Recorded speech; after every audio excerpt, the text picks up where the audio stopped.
Welcome to the Assistant Lab podcast, hosted by Victoria Ratton and Arnel Martin. This podcast is dedicated to the executive assistant profession, the good, the bad, and the ugly.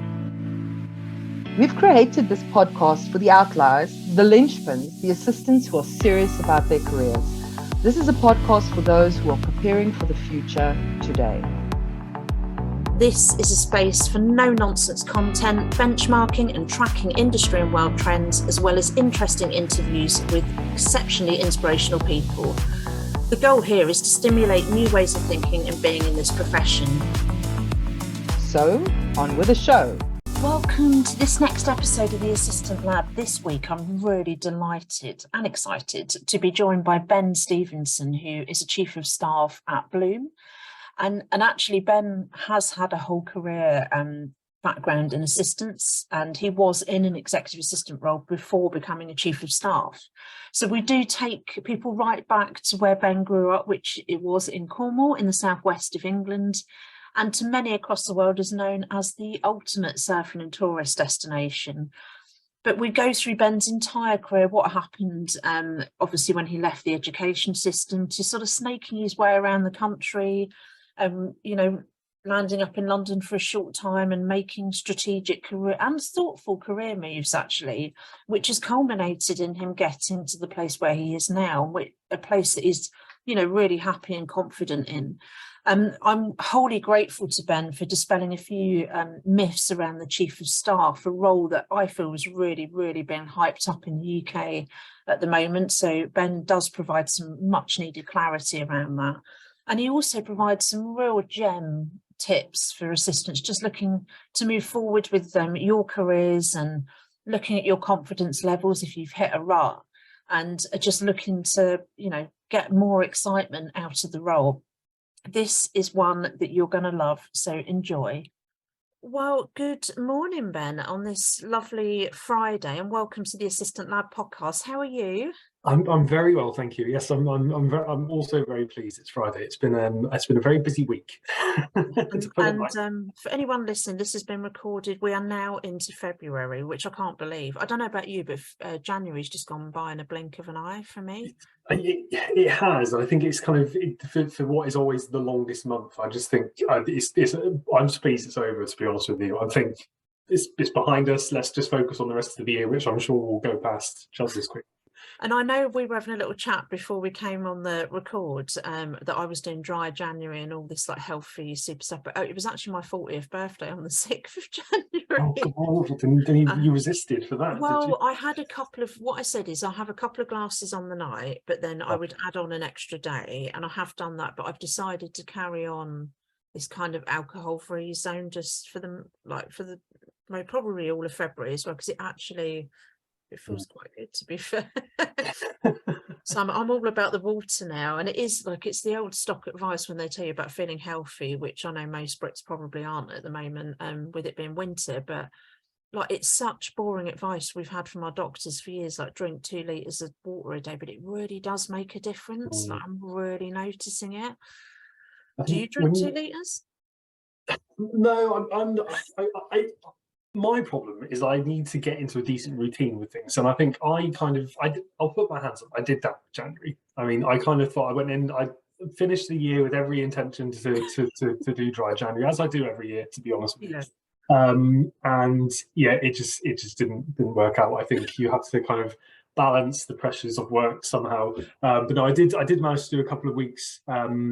Actually, towards the end, that's when it kind of kicked in, because I jumped on the scale actually on mid-Jan and didn't really like what I saw. So I thought, right, let's go into calorie deficit, no alcohol.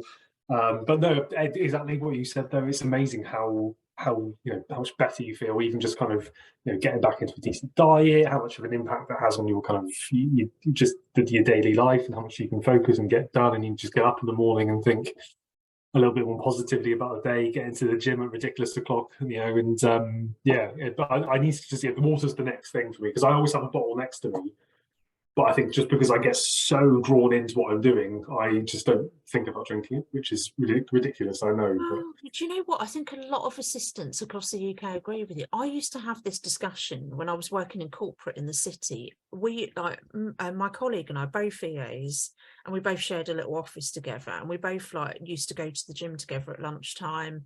And we always had our bottles of water. That's the first thing we used to do, make our coffee when we got in and then fill up our water bottles.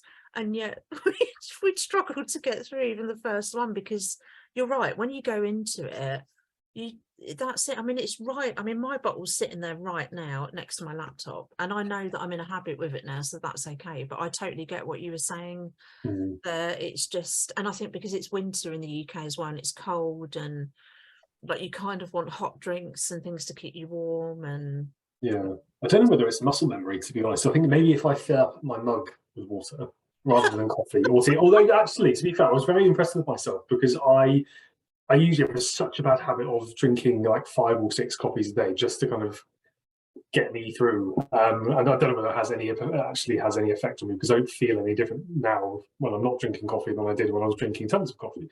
But I kind of weaned myself off of that, which I was very proud of, because I was drinking far too much and going through far too much milk as well, which I was always getting in trouble for, because it was we were always running out when we needed it.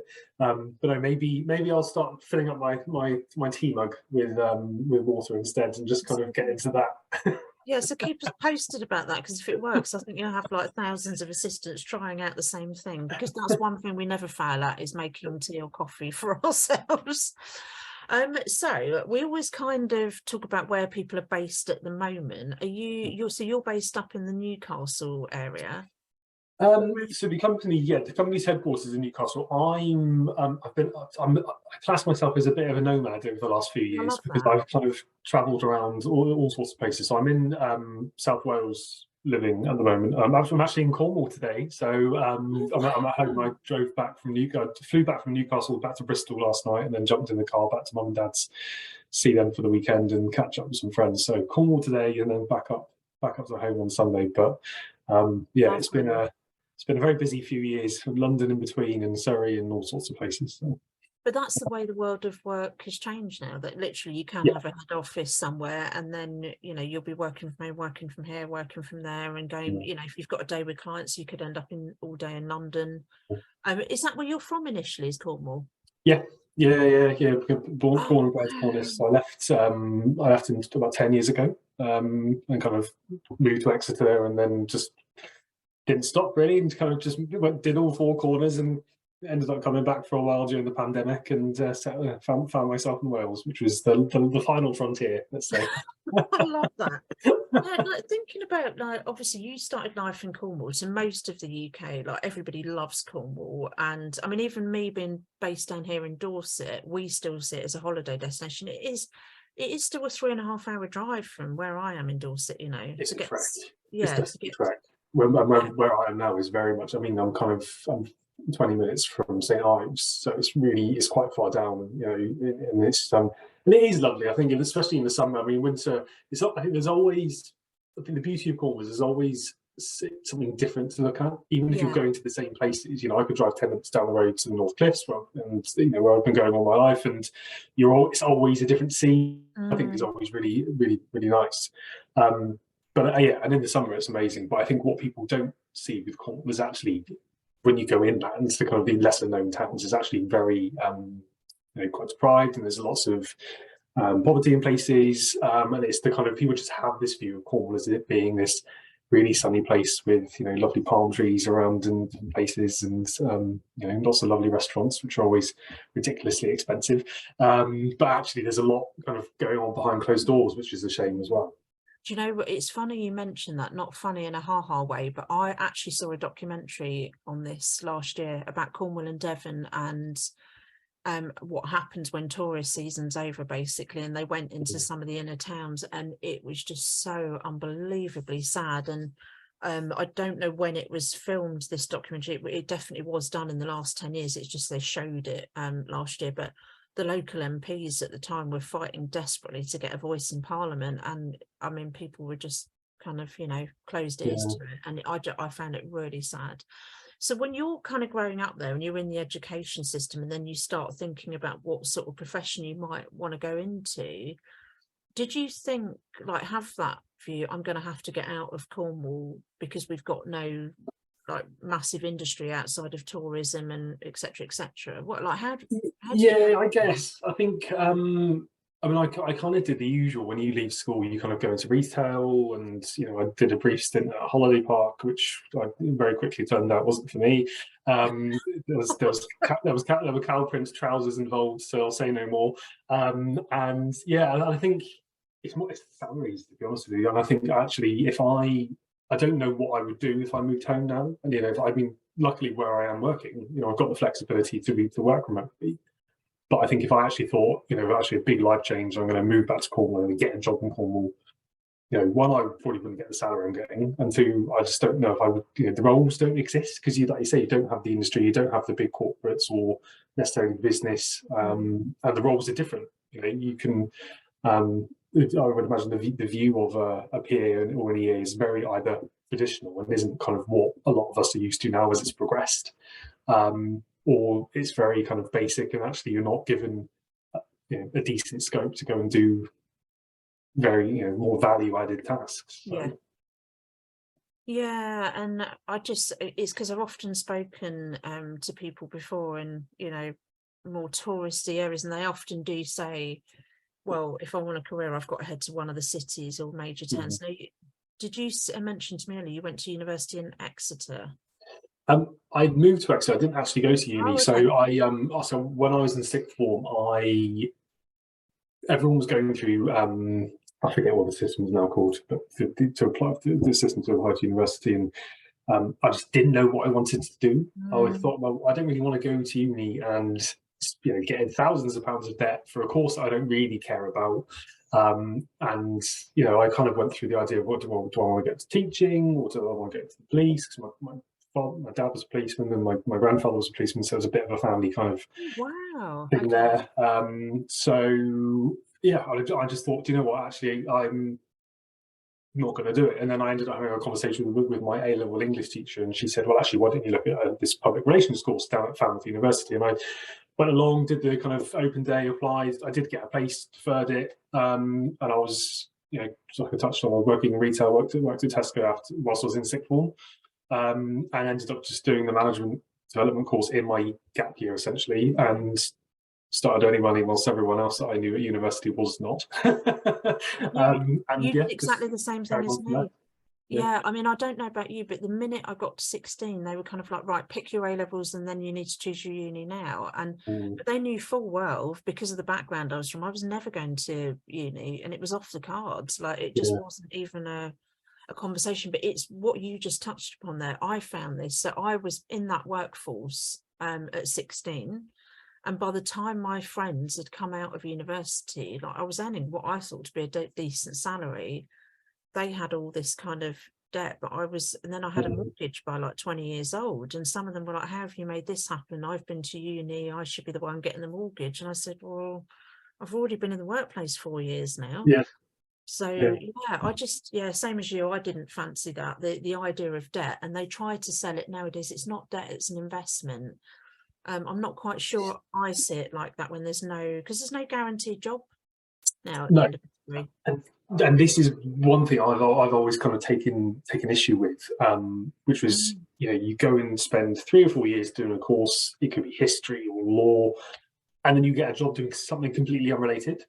And I know, lots of jobs like to have anyone, like to have people with a degree, they're not too bothered about what that degree is in. But I just think, well, why would you go and train to be a barrister, or with ambitions of being a barrister, and end up being something completely the opposite end of the spectrum? And I appreciate it takes all sorts, and people have got different ambitions, but that for me just feeds into the the thought process of, well, what's the motivation to do it? Is it kind of that following the crowd? And because I don't think people should be pressured into going to university. Like, how much emphasis is put on it in schools these days to, you have to apply, you've got to get a place, and it's the only way you're going to apply, because it just puts that into people's minds of, that's the only way you're going to get a decent job.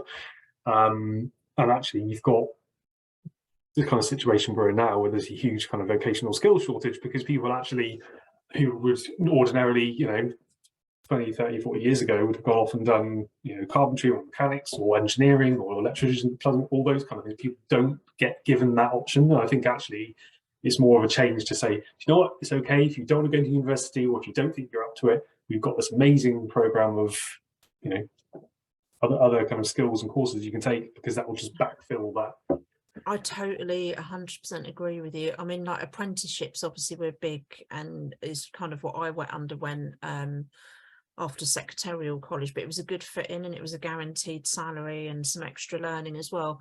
And it's just ironic to me that apprenticeships have made this sort of big comeback as though they've never even existed in the past, because we found, especially during the recession, we found like most of the candidates were degree educated, and there was not a lot of differences between one candidate to another. And I look at my own family, and one of my sisters ended up going to do a law and politics degree, which didn't surprise us. She went to Cardiff Uni. It didn't surprise us because she could literally out debate our current Prime Minister and opposition party. It's a shame that she'll never get a shot at being Prime Minister, because she'll get this country sorted out. But when she got out of uni, there were no jobs. And by that point, she was also a mum. And she was like, this has just been completely pointless. And she just couldn't continue with it. So she's gone back to uni, and she's literally in the second year of becoming an NHS nurse, because she said that is a really worthwhile career. And I've got a job for life. I'll never, ever have to worry about job security.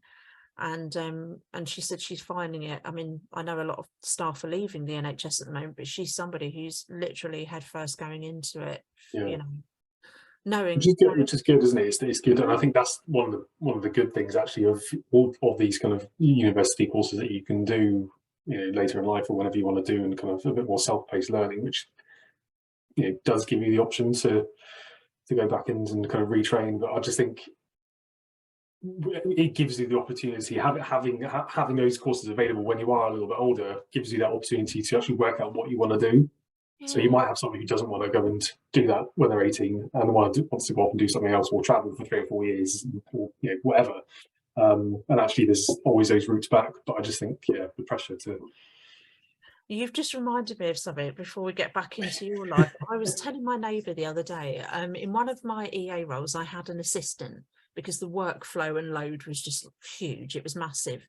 And when I employed her, we were completely different, but she had some real exceptional skills. But one of the things I said to her in the interview was, can I just ask, why have you got a degree in Russian literature? What was the purpose of that? What sort of career were you aiming for? And she was like, oh, I don't know. It just seemed really interesting.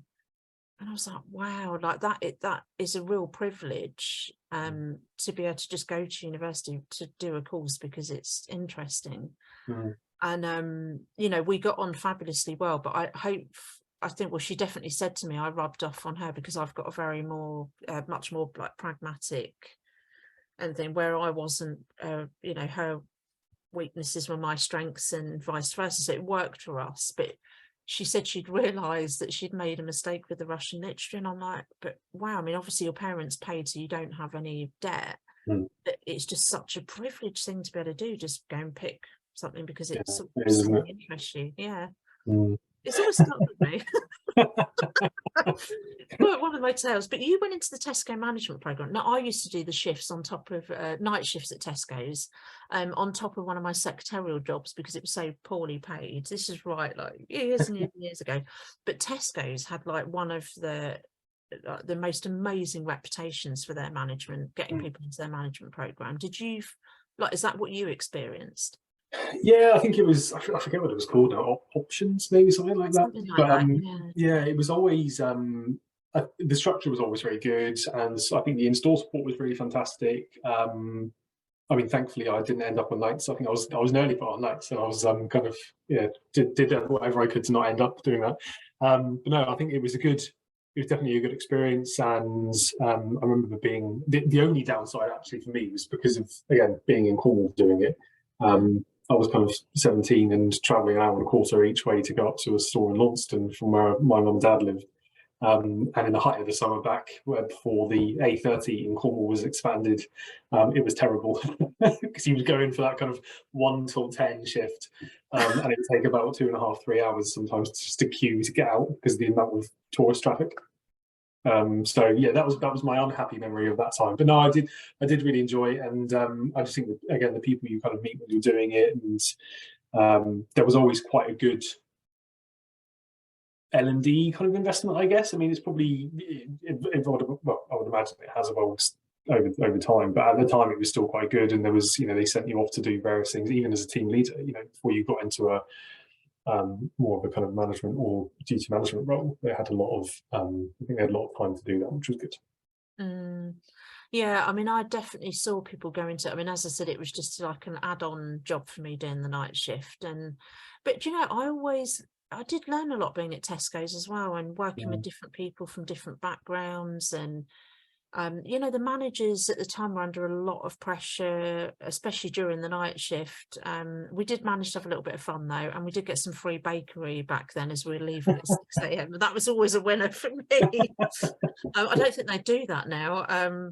But yeah, I look back on it with fondness, definitely. And every time I go into a supermarket in the UK, you do look at the management, you think, yeah, you guys are appreciate it. Yeah, definitely.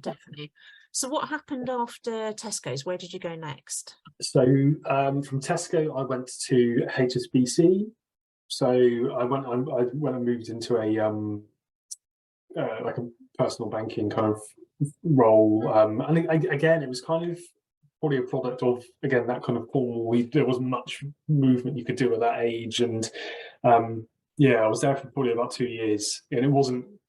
I think I went into it quite naively because I didn't take into account the kind of the selling aspect, and I'm not a salesman. I hate selling. If you put me in a growth role, I would fail, and I'd probably be removed quite quickly, just because I don't, I haven't got that skill, and I'm happy to admit that. But yeah, again, the customer service element was fantastic. But when you're kind of, it was in the era where that kind of heavy points focused, because every product had a point associated with it, and that kind of built up your targets every day and week, and it influenced your bonus and everything. And it was, I think they moved away from kind of very hard selling and not really caring about what they were giving people and would open credit cards regardless, for example, into what they called selling them properly points, which was meant to imply that obviously you took a lot more care, but there was still that kind of, you need to be getting this done, and there was various things going on. So it was that kind of transitionary period in around kind of 2010, 2011 when it was moving on. And I think these days they don't even have that. It's all very kind of focused on reviewing what the customer needs and doing what the customer's actually asking you to do, rather than saying, "Oh, you come in for come in to put £10 into your bank account, do you want a loan?" or credit card.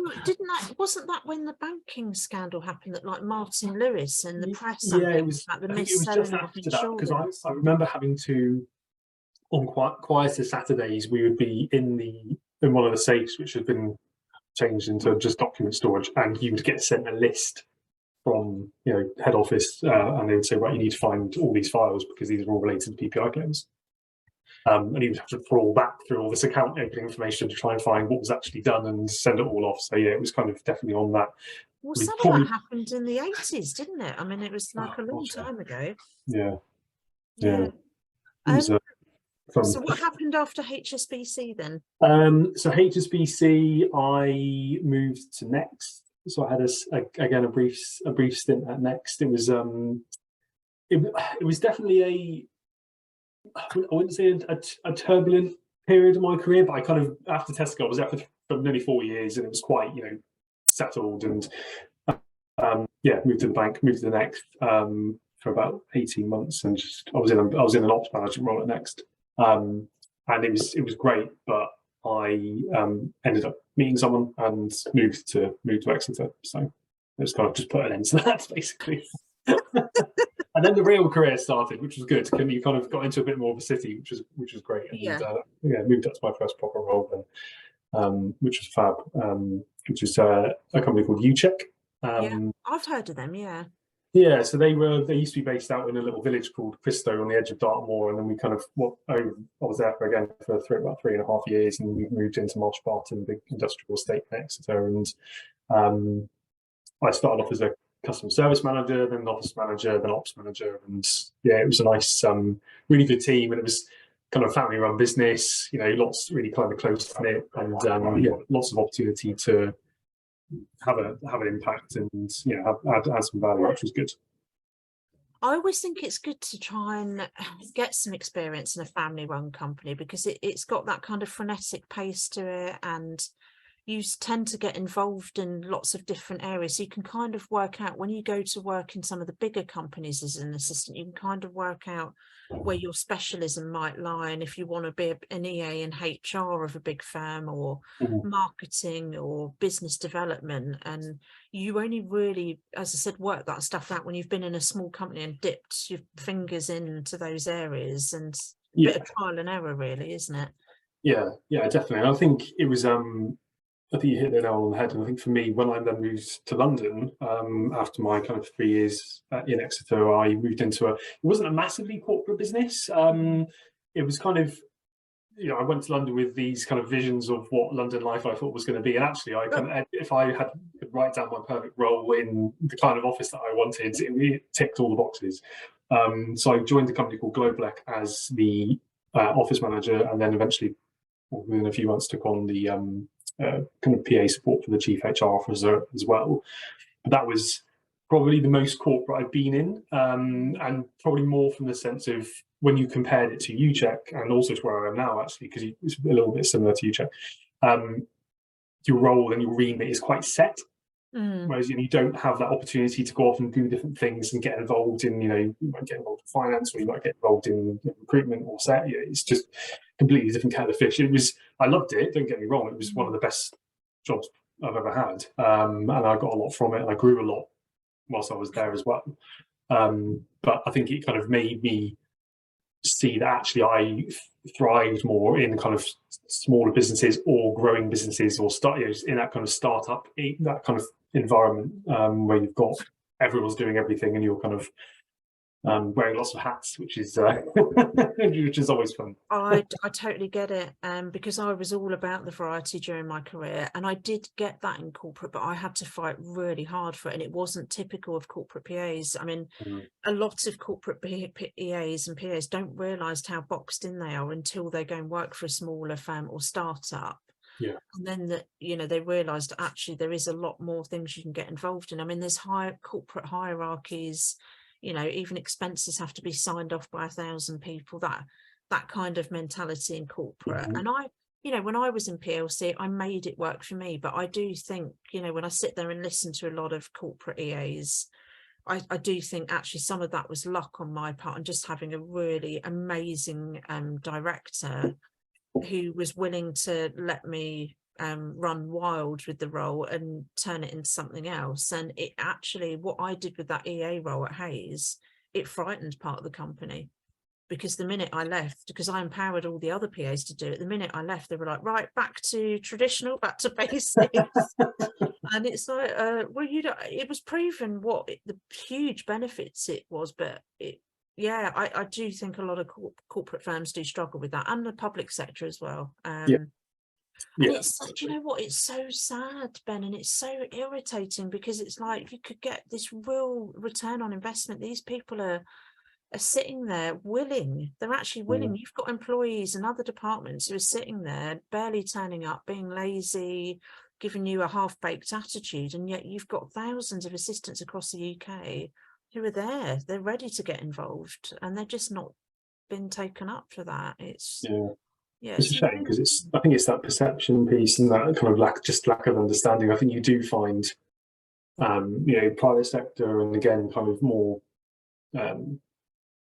forward-looking businesses. They tend to have, I think, that innovation element within a business that tends to draw those kind of skills out of PAs and EAs. Whereas actually, the perception of a PA in the corporate is, you're there to do, my diary, you're there to book travel, and actually you've got someone who's got a wealth of experience and has seen a lot and can, really utilise that. and just not being given the opportunity, which is a shame, because I think there's, like you said, there's so much value that can be added if people moved away from viewing a PA or an EA as just that kind of traditional role, which I think is still quite a battle in many businesses. Yeah, definitely, absolutely. Now you are at Bloom. Obviously, you've talked about the fact their headquarters in Newcastle. Talk to us a bit about the firm, how long you've been there, and obviously there's been a change of job title, which is a big thing in the EA world at the moment. So I want to get into a bit of that as well. So yeah, it's been a whirlwind. So I've been there for just over 3.5 years. So it'll be 4 years in July. So when I started, I was originally just supporting our founder, and he'd had PA support before, but there was never anyone kind of embedded within the business. It had always been remote through kind of agencies.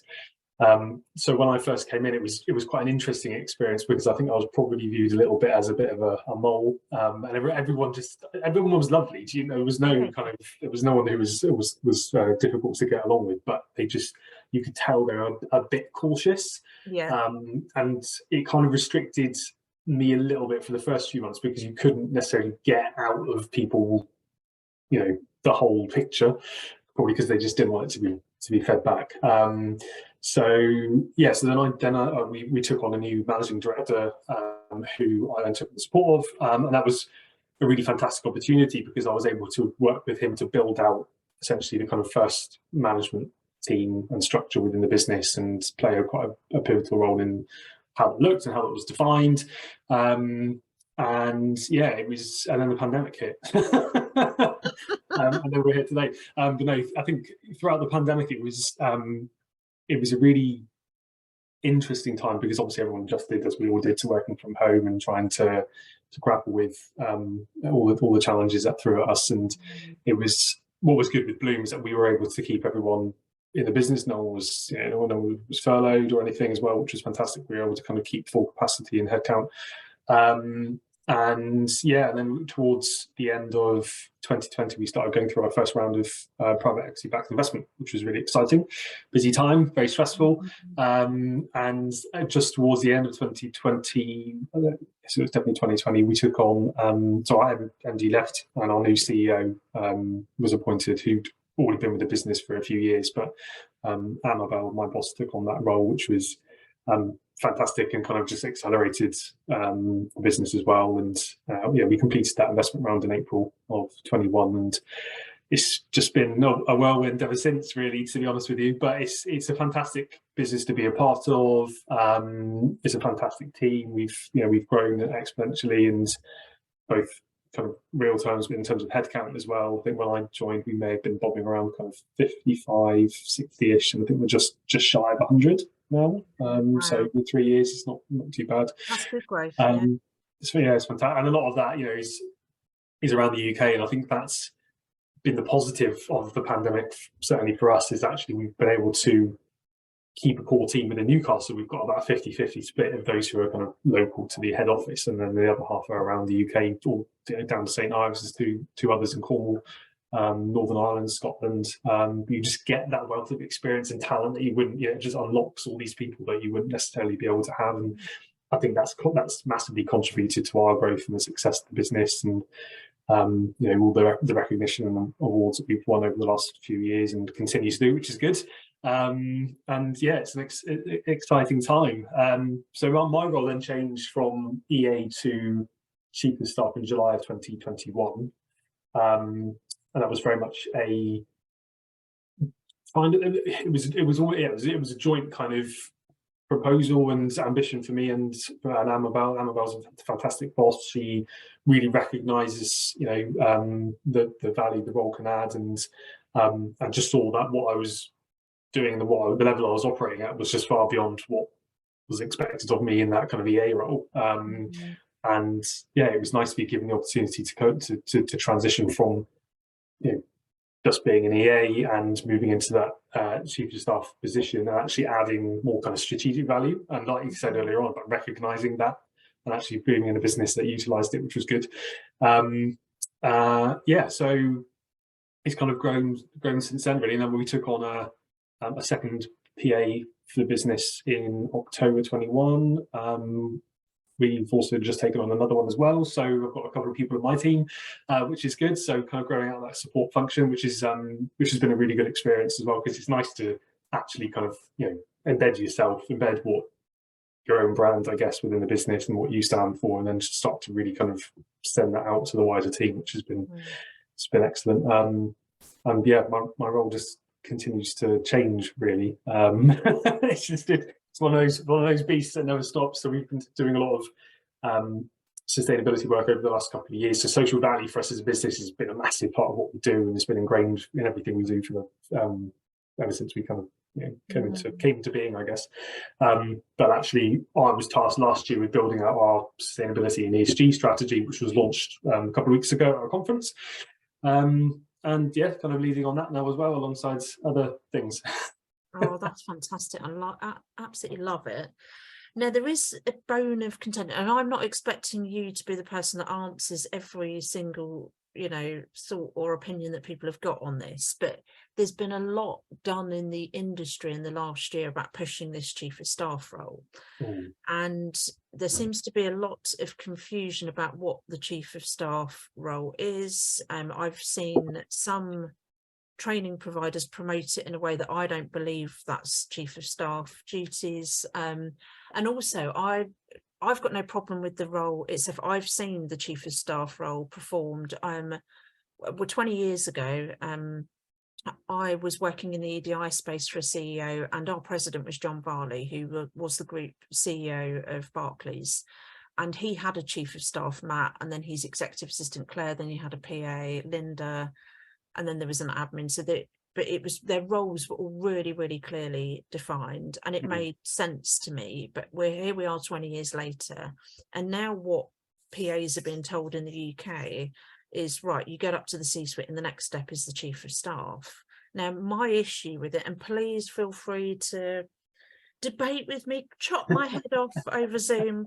My issue with it's not with the chief of staff role. I just think it's being over promoted at the moment. Now, the reason for that is if I go on Indeed.com or Sex and the City today, there'll be less than probably 6 chief of staff roles across the entire UK on the market at the moment. The UK, obviously, the mess we're in economically and inflation and this mini recession, and the redundancies haven't been as fast and thick as the government thought they might be, but they are happening, and small businesses are at their highest number of insolvency rates at the moment. I've got one of our members works in the insolvency world, and even she's been shocked, and it takes a lot to shock her. So at the moment, I think companies are probably not going to do too much on their structure unless it's hiring roles that are actually is going to bring some money in hard and fast, and that obviously will be business development sort of sales. I can't get past it for the SME market, particularly, which is where the industry is pitching these roles are. Then I just don't think it's the priority at the moment. Now, I'm not saying it might not be in the future, but then you couple that, Ben, with the confusion about what the role of chief of staff actually is. So somebody who's actually doing it, what are the key, well, first of all, what are the key differences between when you were EA, Ben, to chief of staff? And I know you've started to illustrate some of that from what you were saying 5 minutes ago, but I think the biggest thing for me is you cannot be responsible for diaries. You cannot be doing all those kind of the usual activities you would do to support an exec or a C-suite individual as a chief of staff. It just doesn't work. You have to either have a very defined transition plan so that actually you start to remove those responsibilities, either handing that over to someone else or recruiting someone else to come in and backfill your place.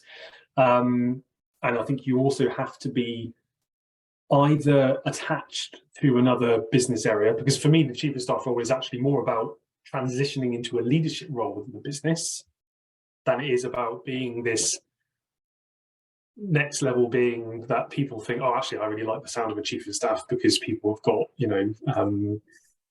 different views on what kind of support they think they need. And yeah, I think it has to be viewed as, right, okay, well, someone's been recognized because they have really fantastic performance, they've got fantastic skill set, or there's something of value to the business outside of that normal EA PA role. And I think that's certainly been my ambition with it. It's actually around, okay, well, how, as much as I've loved being an EA, and I could do it forever, but I don't want to do it forever. I want to kind of progress, and I want to do something different. So yeah, for me, it's always been around moving into something, and that's why I've really championed and kind of been focused on the sustainability role, because actually that's the kind of sphere I want to move into. And I've been really lucky because, one, I was able to craft what that chief of staff role looked like, and how, I was going to get involved with other members of the executive team and work with them on different projects. I work a lot with our people director and try and drive the kind of things that she's looking to deliver, whether that be cultural or kind of activities based on employee voice. So you're kind of doing lots of different things and getting involved in different teams, and just seeing the kind of the inner workings of a business that you see as an EA, especially when you're supporting a CEO, because you have that kind of real helicopter view then. But I think you have to be doing project-based activity that is actually contributing to the strategy of the business, rather than just being, an Honestly, EA in a different guise, basically. For anyone sitting here listening, I'm literally just nodding away, and I've got my hands like, thank you so much, Ben, for some clarity on this matter. Because here's my thing. I mean, our chair, Katie McEwen, she is pretty much in that chief of staff role, although they've got a different title for it, Anne Summers. But I've seen, having worked with Jacqueline and Vanessa in the executive support team, I can see where it fits, and I see exactly what she does. You two would get on very, very well. I think you've just articulated it superbly. It's been like a breath of fresh air, because that's not how much of the market is promoting it to PAs. And do you know what? The risk we run is that we're saying to peers, okay, well, you've been an EA at the C-suite for this amount of time. Your natural next step is a chief of staff. But here's my thing, and I'm going to challenge the status quo here. Not every EA is good at strategy. And I'm not talking about sitting there understanding your boss's strategic priorities. That should be part of your bread and butter of the role. It's really understanding how you can deliver a part of the strategy, and linking it back to what you were saying, that actually there will be and I said earlier about there been an area of the business that you kind of lean into, you get more excitement for, and therefore will understand that. And running your project here or there is not going to be enough for an EA. And I kind of think, I don't think the PA qualifications or training out there is currently set up to make that transition. Yeah. I mean, even some of the training I've put out there, some peers have been like, whoa, this is like, and I'm like, but this is where you can take this role.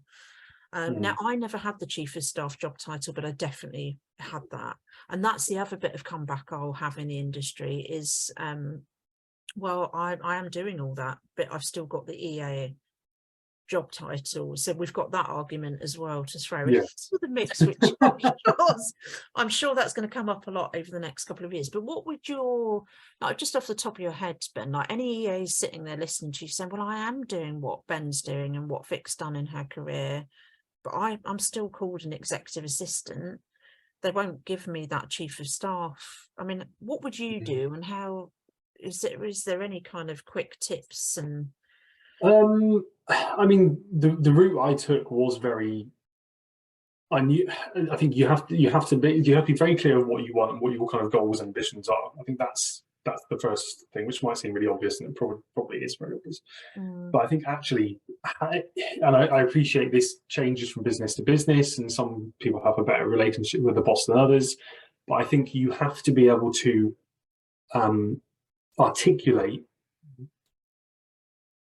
from that title and the value that can add to the business. I think you have to be able to present that proposal of, if you give me this role, it acknowledges the duties that I do, and the value, list all the kind of the impact that you're having. I think actually for me, it's that impact piece is actually the key bit, because you need to be able to that you have moved on from that EA role. You have to be able to demonstrate the duties that you're performing now, what impact that is having, and then the value that is adding to the business. Because I think actually, any leader in their own right, if they could see quite clearly that kind of journey of value added, I think that's probably the best thing to do to begin with. And I appreciate some people can have better relationships and better and easier conversations. And for me, it was very much, I did drive the agenda, and luckily, like I said, Amabel was really receptive and was on the same page, and I was able to craft the role and craft that transition plan.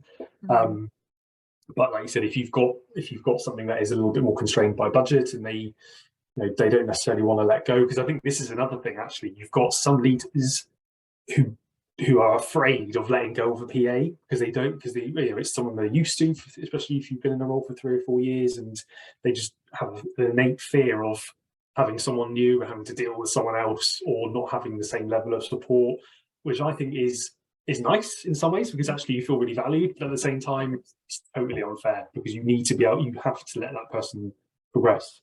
But no, for me, it's very much around build out that business proposal. Basically, that's what you have to go in with a plan.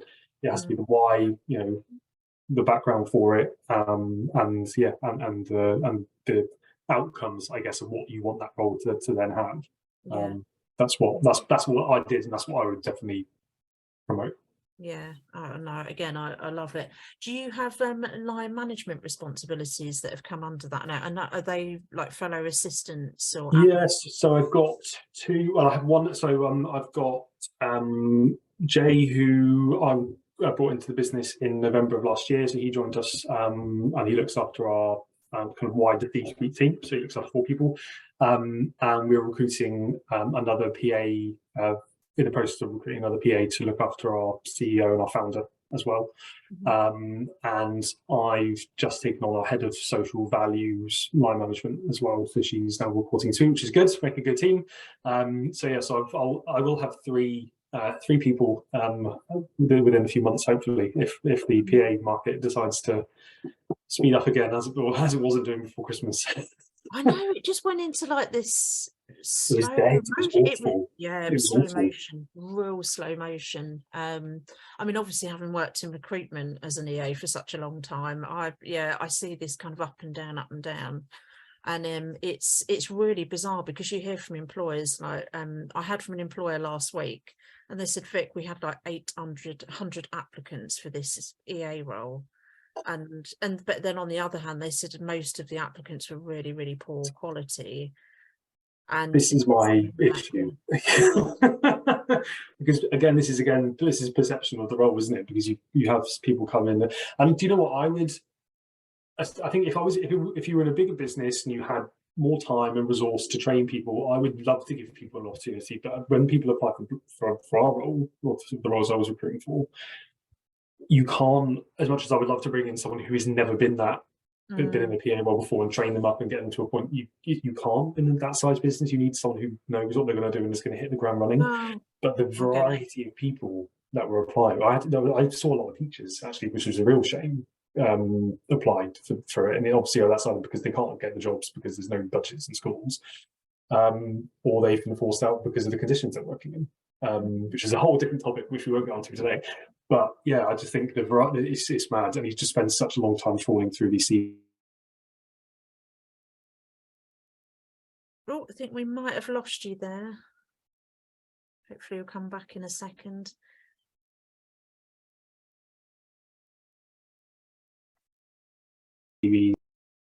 Oh, I think we lost you there, Ben. You were starting to say about trawling through CVs, which I understand the pain on that. Like, it's hard. I mean, even with the artificial intelligence, there's only so much work it does. And actually, ultimately, I discovered you'd have to be super careful, because it can knock out some really striking candidates, and you end up with who you didn't want, even though you've configured it correctly. Yeah. It is a minefield out there. I think what I do know is that a lot of career assistants, especially since the pandemic, are feeling quite flat about the profession at the moment, and they're not feeling very respected or very influential, although I imagine it would be hard to articulate that in a big way as a profession, given that every other profession is striking right now. Perhaps we go on a nationwide strike and then let the country PLC shares nosedive, and then they'll notice. But no, we'd never do that as a profession. But what would you kind of say to any assistants who are happy in the assistant, to remain in the assistant roles at the moment, but just they've lost their PA mojo and they're feeling flat. Is there any kind of tips you'd have around that and getting back that sort of respect and influence that these roles should automatically have?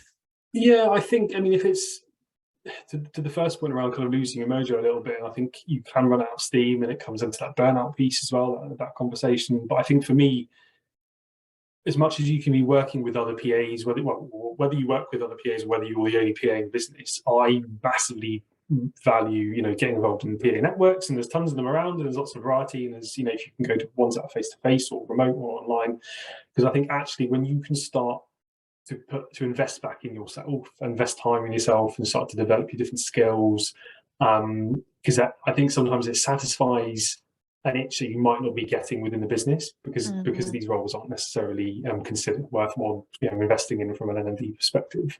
And I think actually you can kind of rejuvenate yourself because you can be around other people, you can go to different events, you can take part in the courses that you run, like EPA runs, for example. And I think actually it just gives you a new kind of renewed view of things, and just kind of recharges you a little bit, because actually you are getting developed just from a different channel. I've always massively found that really beneficial, just to go off and just to talk to different PAs. You just set up a coffee and a coffee catch up with people outside of the business, so you can kind of validate your feelings as well. I think when you hear it from other people, and you kind of think, well, actually, there's other people around that are going through the same things as me, and then off the back of that, you can start to build up a little bit more of kind of collective action. You're able to build up each other's confidence a little bit, and like we've done today, we've talked about a variety of different things, and hopefully people will take things away from that and give people the confidence to say, well, actually, I could try that. Because I think sometimes you are hitting your heads against a brick wall and you don't know how to progress with something, you don't know how to deal with something. But I think just go and talk to other PAs and EAs in the business, or any administrative professional, because I think you can get the value from it to hopefully kickstart your mojo again. I think that's some very, very sound advice. Now, naturally, being a man, I'm going to ask you very quickly, well, you know about the split in the UK, 96% female to 4% male. Why do you think this role is still unattractive to many men? And I know, like we all know through the Not Just a Girls Job campaign, which we're going to reinvigorate this year, we had to wait till the pandemic was over. But we know that a big piece has to be done at education level in college and schools, so that they're not just sold being a mechanic, that they can, come into this role. But like just at a kind of top level, why do you think men are still not kind of actively choosing these roles? I think it's probably two things. I would say one, it's perception and how the role is portrayed in kind of popular media, for example, or pop culture. How there's you can kind of define what a typical PA would be in a movie, for example, and actually that gives people an image that is completely untrue and unrealistic. And I think I do think it's salaries, because I know you can find PA roles which do pay fantastic money. You earn you earn what you paid in those roles, because if you are in a role that's lucky enough to be paid $100,000 a year, there's a good chance you're on call 24/7, and probably traveling everywhere with your principal. That's a reason, Ben, we call them selling your soul to the devil. Exactly. But I just think I think the pressures as well that are put on men, because and things are changing, but those kind of historic pressures of you have to be an earner, you've got to go out and earn a living, and you've got to get in a really good solid career. And I just think the salaries that people are paid, especially entry level, are really bad. And I just think actually the way the PA role is portrayed within society just has a massive impact, and just puts people off kind of going down the road. Interestingly, though, with male PA, since I hired Jay into my team, they're like buses. You see one for ages, and then you see all these male PAs popping up, and I interact with quite a lot actually, and that's only really over the last kind of 6 months. They all seem to be coming out the woodwork, which is great. But it's definitely it definitely needs to be more, because I think there's such it can really add something into the mix that isn't necessarily there at the minute, and you get different skills and different outlooks, and it's a shame that people can't just go into it and see it as a viable career option, because like you said, there are and you don't have to be an EA forever. You could be an EA for 15, 10 years, 5 years, and go off and do other things. But it's such a valuable and worthwhile role to do, because it just exposes you to so much. And I think that's what people don't see as well. It's actually, if you want to go in and do business management or business leadership from the university, be an EA. Yeah, you see it all. Definitely. And I mean, I remember when I first launched the Not Just a Girl's Job campaign, and we didn't really know what the campaign was going to be called, but we always knew it had to be done. And I was on a conference stage in London, and I remember I had been researching so that I could give the male PAs who I was in the a focus group with for EPA. All of us were stumped about names, because we were kind of like, we don't want to upset people. How do we juggle this? And I was on this conference, and I was asked to get up and start talking a little bit about the fact that this campaign was going to launch very soon, and it was actually the first in the world for the PA profession. And I just read literally the day before that the British government under David Cameron had launched a campaign called the Not Just a Boy's Job, and it was in STEM. And it's sort of stuck in my head. And I jokingly said, and I remember doing this hashtag Not Just a Girl's Job, because I was just like taking the mick out of the Not Just a Boy. And then it became the campaign name. And I remember like at the lunchtime at this conference, somebody said, Vic, it's going viral on Twitter. And I was like, oh, okay, well then that's the campaign name. But I had a lovely email from an assistant in India, and he said that campaign and listening to interviews and reading interviews that some of you have taken part in, and some of the podcasts you gentlemen have done via EPA and other networks off the back of that campaign, made him become an EA. And so actually, it's easy for people to criticize that campaign, which I had the pitchforks at me at the time. I can tell you, I really, I took a lot of flack, but I stood strong because it was the right thing to do. I think networks, though, I think that is certainly a frontier that does need to be addressed, because I don't know, you could update the branding, which was fantastic, and I think that would put me off, and there still are networks out there that are very kind of female focused in the language that's used, and I've had numerous debates with the individuals that run them, and constructive, of course, but it's like, well, you are kind of excluding people, because you wouldn't necessarily think to go and sign up to that, because you're not promoting an inclusive culture in the organization. And the networks do a fantastic job, but some of them, and this is a small part of them, which is probably what you found. I've had to have conversations with some of them last year, and they got so defensive, and I know they hate me at the moment, but I just had to say to them, like, some of your committees are all white women, and I've actually had to pull this up with them, which I shouldn't really have had to have done. And instead of taking that feedback on board and talking about why it's ended up in that way, there's been that kind of pitchfork mentality, and I'm sorry, but if you've got to change something, just look at it as a positive thing. Like, I'm happy for EPA to work with any network on, like you say, Ben, even the wording on web pages, making it more inclusive so that men know they can come to these events, and it's not all going to be pink fluff champagne. We all love champagne. I don't mind the but it's tied in with the whole, oh, look, there's some candy floss and I'm wearing my crown. And and it's that kind of, you can't just have a token kind of gesture for male PA. I mean, and don't get me wrong, some networks do it amazingly, but there's definitely a lot to do with others. And I think you can't just have if you run an awards night, you can't just have a category and say, oh, we support male EAs, but then do nothing to reflect that throughout the rest of the year. And when you're going through an inclusivity journey, it is hard work at first, because you've got to look, and we did it when we rebranded EPA. Even though I've worked in the EDI space, I've spent a good part of my career, and I have been quite a bit of an activist actually, and I still drop the arrogance around it and got an EDI company to rework and look at all that, especially in light of that we were the people that launched the male campaign, and then we were looking at the Black and ethnic minority community and LGTB. I shouldn't get it wrong. I'm the daughter of a gay man. It's because it's expanded over the years, LGBTQ plus.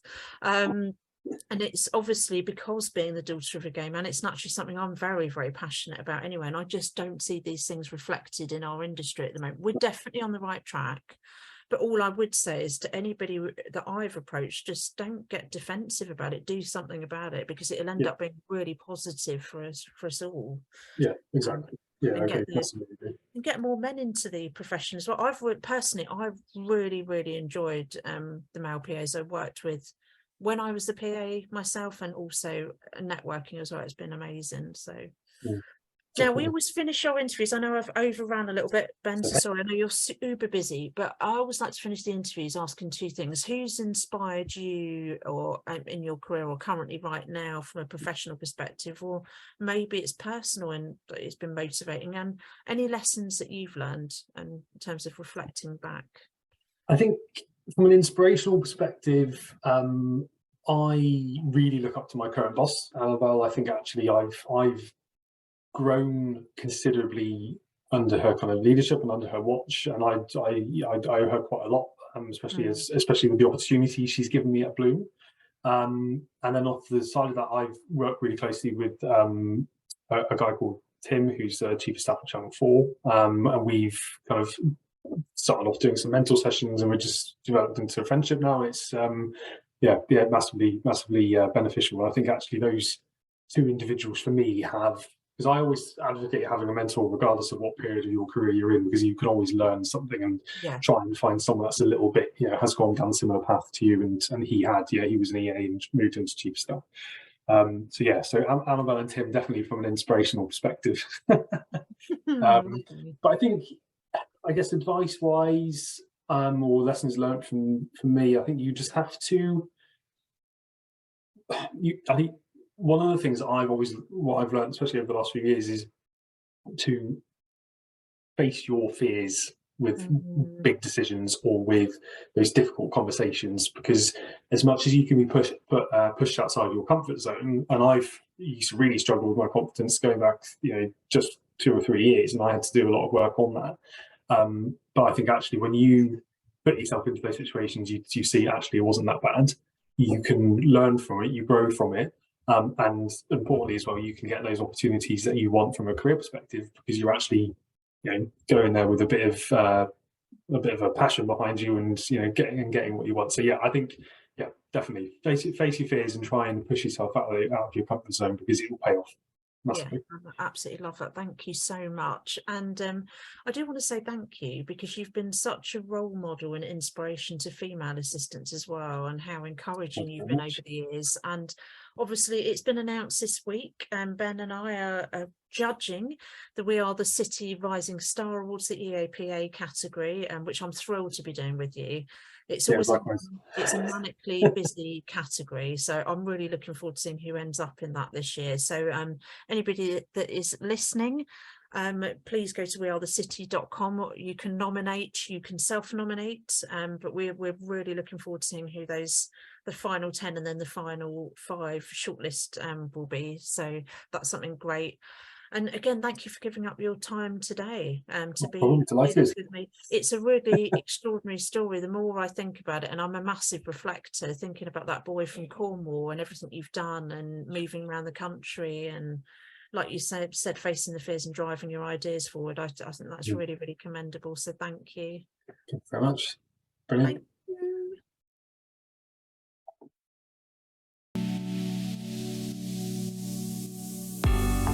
Thank you for joining this episode of the Assistant Lab. If you enjoyed this content, you know what you need to do. Feel free to share it and help us grow our subscriber base. Join us again next time. And until then, keep experimenting, innovating, and improving your skill set.